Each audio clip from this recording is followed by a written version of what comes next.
Hello, everyone. Welcome to The Wire. Thank you very much for being here, and thank you very much for tuning into the recording. If that's what you're doing, I would like to acknowledge that I am on beautiful Dunguddy country today. I am in Southwest Rocks on the mid-north coast of New South Wales, and I would like to pay my respect to their elders, past, present, emerging, and I would like to acknowledge their deep connection to the land and waters here. And I would invite anyone who would like to acknowledge in the chat or unmute yourself and acknowledge the traditional custodians, First Nations peoples of the lands that you are joining us from today. Everybody is welcome. Do that. I've got a couple of things to share with you in the chat today. Those of you watching the recording will get these via the resources link on Monday. They'll be put up into the ASES client library. But we are sort of telling you for the first time today, I don't think you will have heard this anywhere else. We're telling you all about two changes to version 9.1. Now, 9.1, that's not a major version change, is it? No, 9.1, that means minor changes. And they came in around about the 1st of July.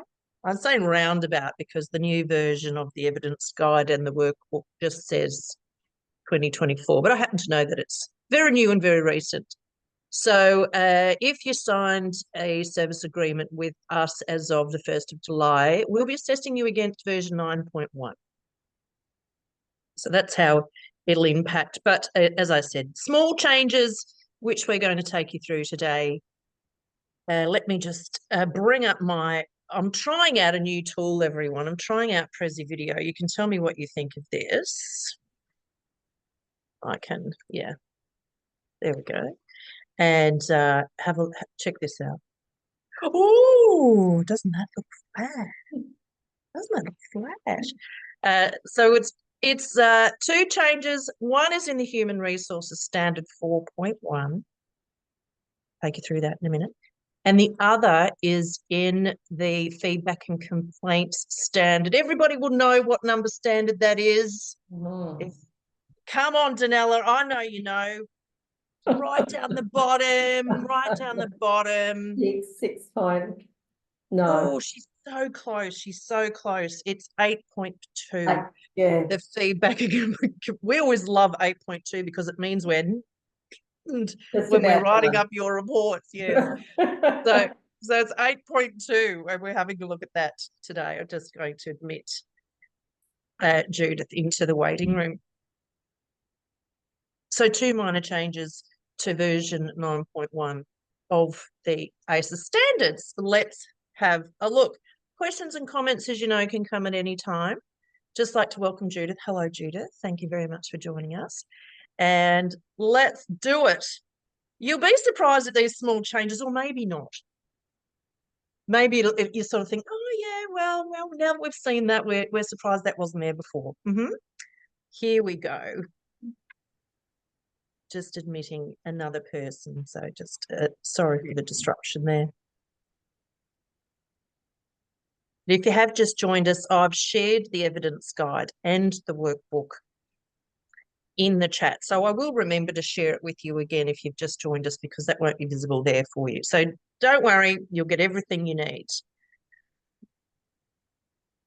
Now, the requirement, the new requirement is under 4.1.2, and you will know that this requirement in the Human Resources Standard is all about induction. All right, so it's all about the very important structured and comprehensive induction process. That's what this indicator is all about. And the change that we see, it's coming up, but I'm going to go through each of the little indicators underneath 4.1.2 just so you get a refresher. Under 4.1.2, it says that this comprehensive and structured induction assists new staff and students and volunteers to integrate as quickly as possible to the work and social environment. Social environment, that very important part of it, everybody getting along, being connected, and, having a sense of collaboration and camaraderie. That's nice. That's important too. So we like to see that There are ways that you make that happen. Hitting the ground running, sometimes call it, don't we, in our sector? Another thing underneath this one is that this induction must outline the rights and responsibilities, including that person getting an org chart so they know where they sit, that the roles and delegations and reporting relationships are clear, and that this information includes the values, vision, and purpose. Right, I don't know what I've left. I've left a word off the end there. Sorry about that. The next part of this induction is that they will get information and training on key legislation, industry standards, relevant policies and procedures. And here's the new bit. Use of specialised equipment. Gotcha. All right. Now, that bit wasn't there before. It stopped after policies and procedures. And now it's explicitly saying they must understand about the use of specialised equipment. Now, here's a bit of fun. I'm going to show you 4 images, and you're going to see if you can think of, in the context of your community sector workplace, what might be some of the specialised equipment that we're talking about? Because it's very contextual, isn't it, specialised equipment? Photocopier. If we were working in construction, there'd be a whole heap of specialised equipment, but we're working in the community services sector, most of us, and so we need to think on what that would be. Here's some pictures to help. Here's the first one. Don't shout it out. Just think of it, all right? And we'll get the answers in a minute. It's this one.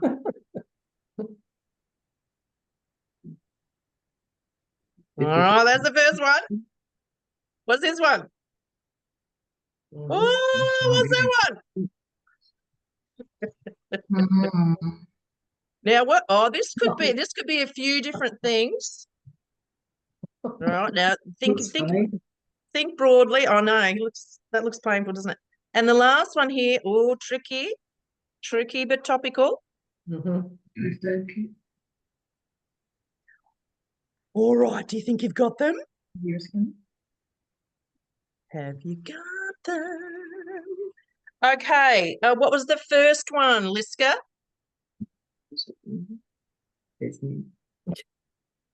My computer wasn't working. She missed it. Sorry. Oh, did you get it, Danella, the first one? Yeah, but I can't remember it. I know fire extinguisher was the second one. Oh, she's good. She's good. Anybody got the first one? Was the defibrillator. Defibrillator, that's right. Defibrillator. Now, this is the reason for this whole change to this indicator, right? It's the defibrillator factor, because you would know that the service excellence standards are born in South Australia. Yes, everybody knows that. And in South Australia recently, and probably in other places too, but in South Australia recently, I mean, say in the last 2 years, there was some grants around for community sector organisations to get defibrillators.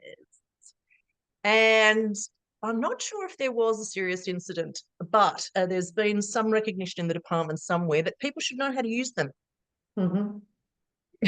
So in response to that, a bit of a broader statement around use of specialised equipment's been included in the standards, and because they want the assessors to be checking this. So what happens with new versions of the standards is that's something that the service excellence management team keep an eye on. They really look for how we're reporting that in our reports. So that's why we want everyone to be aware of, the sorts of things that you would need to be teaching people about. Not that you wouldn't be, but we will need to be checking that. So there was another one in there, wasn't there? There was a guy doing some exercise gym work. Now, what could that be about in the context of you? I've been to some community service organisations that do have gyms, but it could be any kind of equipment that you'd be using. And I was thinking about things like assistive technology. Do you know what I mean by that? That's the sort of technology that you might use to support people living with a disability.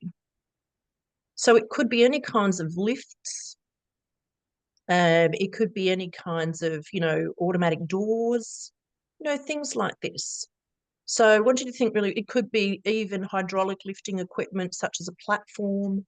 Some places I've been to have lifts, right? So ensuring that people are trained in the safe and appropriate use of that kind of equipment. And what was the last one? Anybody? Shout it EpiPen. out. EpiPen. EpiPen. Oh, I like that. We'll add that to the list, but it's not an EpiPen. What was it? Was it COVID? Yes. I don't know. First aid. Yes, it is. First Well aid done. kit. Well, good, Judith. That's it. Would definitely fit with that kind of range of specialised equipment. So anything to do with the first aid kit. But it was the COVID sort of testing paraphernalia. And I know that some organisations have got some pretty sophisticated sorts of COVID testing machines, ones that I've stood in front of, and it just sort of, gets my general temperature from standing near it. So people would need to know how to use that as well. So any kind of equipment like that. So here's our chance now. I really want you thinking about anything else. If you can think of any other specialised equipment that could be really helpful for the people watching this recording, let's do it now. Let's go. So Judith said first aid equipment, things like that. Danella said an EpiPen. Now Liska's given me an idea here. What do we call all of that stuff that we are ergonomics, including standing desks and things like that? All right, so there's a whole range of that kind of stuff. What else? So just with the desks, I know that they come in the category under manual handling. Yeah. So is there now an expectation that all workers have their work areas ergonomically assessed? Because no, I mean you could. That would be best practice, and that would come under work health and safety. This is a requirement that if you have any specialised equipment, that people are trained in the safe use of it. Yeah. So if you have a fire extinguisher, I'll be checking that people have had training on how to use it.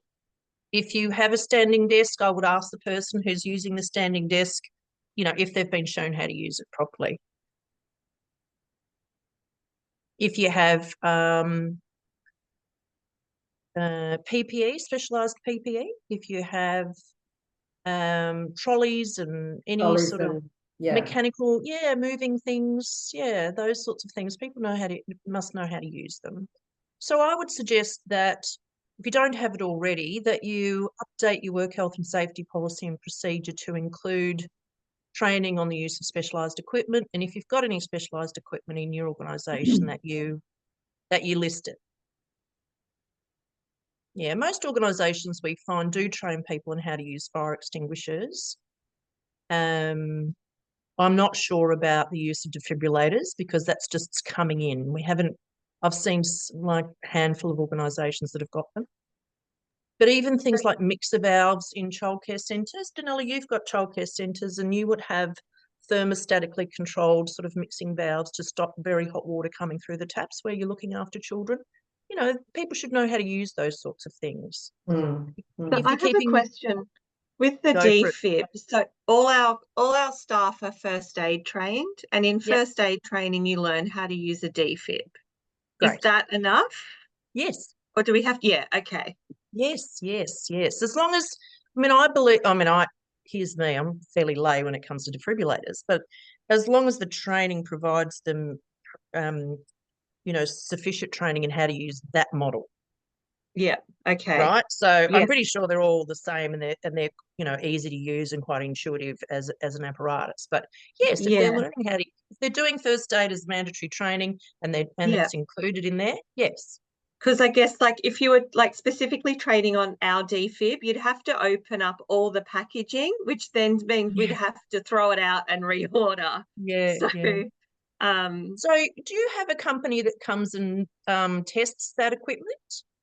No, we don't because usually that kind of a company would provide the training. Okay.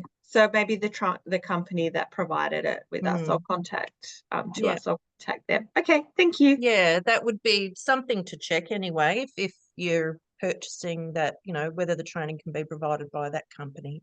Yeah. Yes, I think they've got to be checked and calibrated and things like that. But this is more about, because it's under 4.2, it is about the induction of people, including that sort of, you know, learning about any specialised equipment that they're going to need to use in the job. Okay. Thank you. That's great. Any other specialised equipment we can think of? I think we've done a very good job, everyone. Yeah.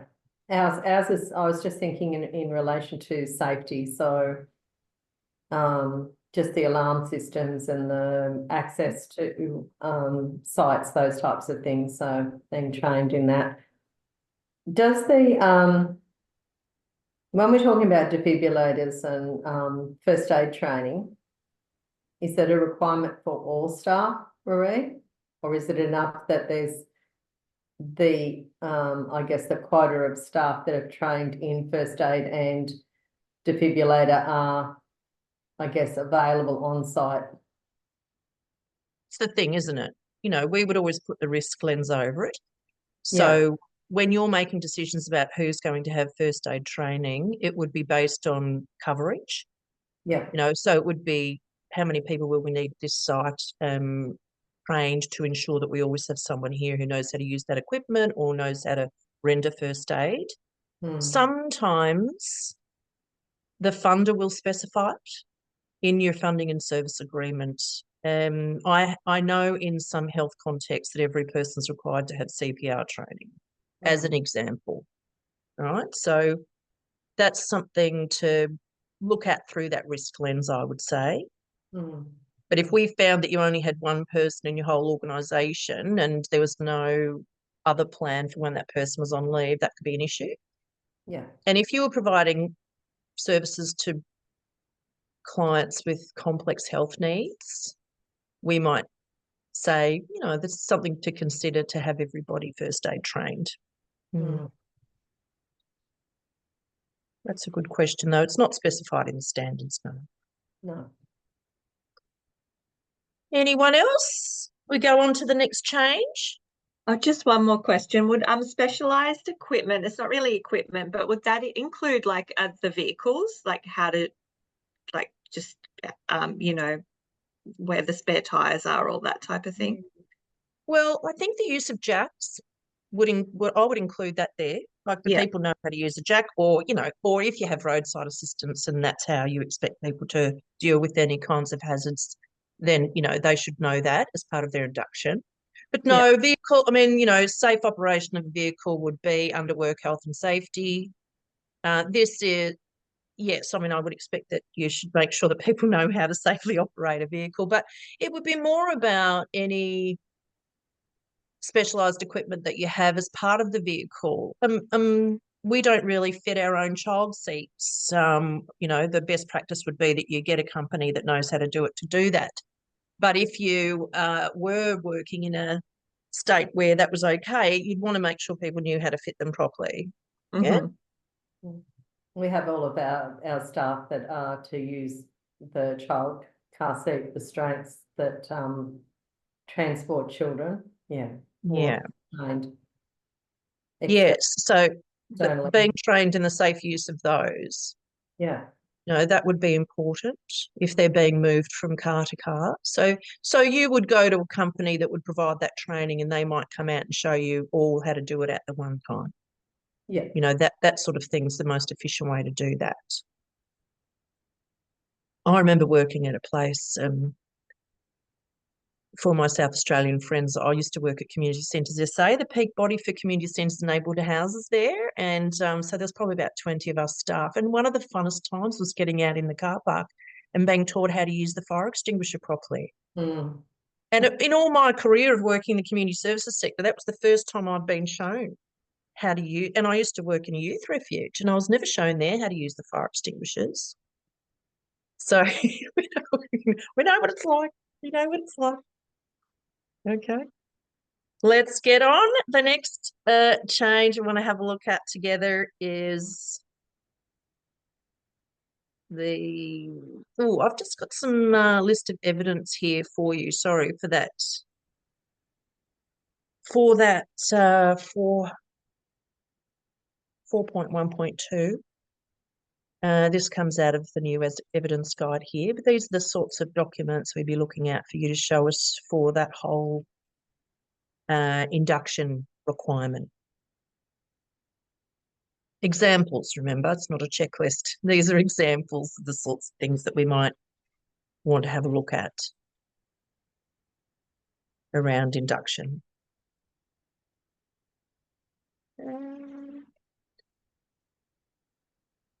8.2, standard 8.2, the very last standard in the framework is all about consumer feedback and complaints. And this is a very interesting one because this little requirement was in the previous version, which people will know was called version 7. I don't know what happened to version 8. It was called version 7. And those of you that were assessed way back, probably the likes of Danella at Tamworth Family Support Services were assessed against this one. And then when version 9 came out, this little requirement had dropped off. And now it's back. And it is this one here. 8.2.2 requires that a process for managing consumer complaints has been implemented. All right, so you're going to be managing consumer complaints from start to finish. And this means that complaints are recorded and acknowledged, that they are investigated to determine the cause, that they are acted upon with the outcomes reported to the complainant in a timely manner. And this is the bit that's being tacked back onto the end, reported to the governing body. Now, it literally looks tacked on to the end, doesn't it? Mm. That's the wording in the new version. Funky. But anyway, what it tells us is that not only are you going to be reporting to the complainant the outcome of their complaint, but you are going to be reporting the outcome of that complaint to the governing body. So where will we be seeing evidence of that? What will we be looking for? You're going to say, yeah, we do that. Yeah. And the board are going to say, yeah, yeah. But what would we be looking for as evidence that that's happening? A register, letters. Yeah, that's right. We'll be looking at the complaints register. We'd be looking to see if there's been any letters to the complainant. Yes. And this bit about reporting to the governing body, what will we be seeing there? Maybe emails. Maybe if you're reporting to the governing body via an email, they could be CC'd in. Minutes. That's right. What we generally find is good practice, and there is another little requirement down further, 8.2. Maybe it's 8.2.4 says that complaints and feedback will be analysed and trends reported to the governing body. So that sort of says to me that there's going to be some periodic report to the governing body. Maybe it's every 6 months. It's a rule of thumb that says, this is the nature of the complaints and this is how it's been responded to and this is the level of risk, da-de-da. So the board would want to know this. Why would they be interested to know about any complaint trends? You look at complaint trends so that processes, policies, procedures are reviewed after it. Depending on what the trends identified. If you've got people that are falling constantly within a particular area, will you do a review of that particular area? Exactly. So it depends on your data. That's right. That's right. And what other reasons might there be that the board would want to know this and need to know this? Highlights if you've got a bad staff member, if you've got a bad team.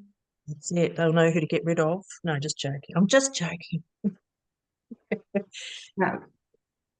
Risk, isn't it? Who to performance manage. Yeah, that's right. That's what I meant to say. Risk. Yeah. It's about managing reputational risk as well, isn't it? Yeah. Like you will know, if the board sees these trends, they'll know.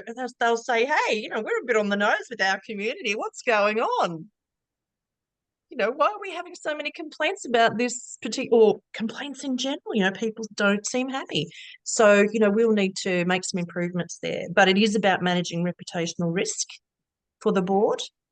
So that's the reason, or the governing body or the committee, that's the reason that they would want to have this information fed up to them. And they would want to be sure that complaints have been closed out.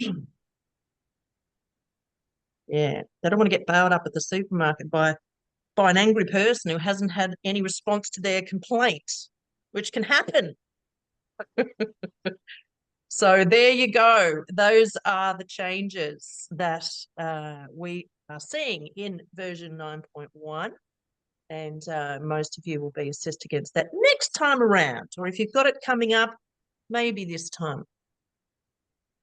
Any questions about those two changes? No. What I want to do now is just pop back into the chat the documents that I shared at the beginning of the webinar, just for those that might not have been here to catch that. Just give me a moment to drop those back in. And we can talk anything about service excellence. If you've got any questions at all about service excellence, I'm happy to report that we got back on the panel. If I didn't report that last time we were together.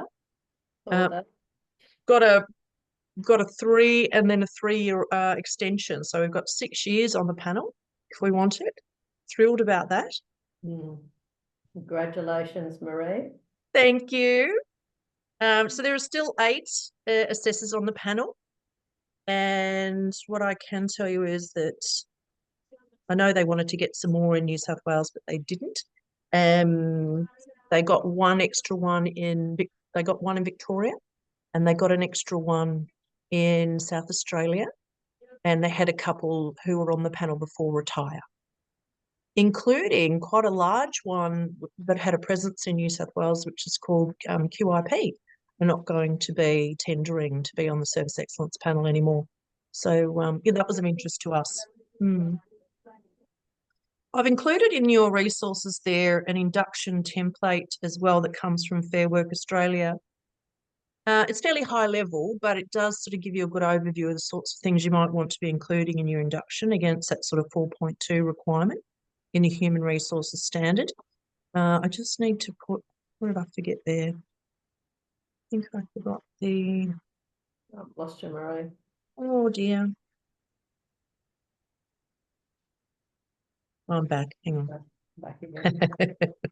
Back again. I'm back. I'm back. There we go. Oops, no.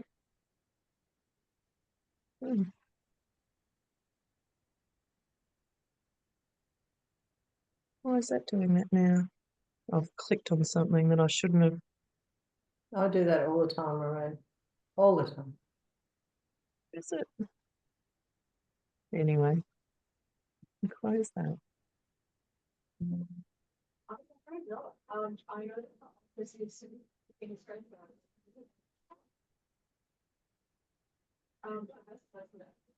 There we go. Sorry.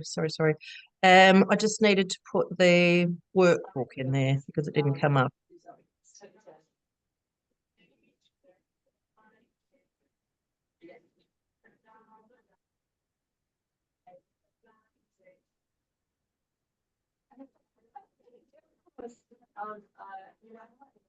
Latest workbooks. Here we go. Oops, so you don't want that.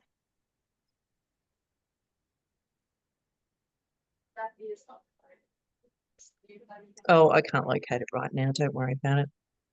Too many clicks for a tired Tasmanian. There we go. I'm happy to answer any questions about service excellence, but I'm now that we've run through those 2 changes to version 9.1, I might stop recording now. and we can chat about anything that you would like. Just 1 second, let me do that. Bye, everyone.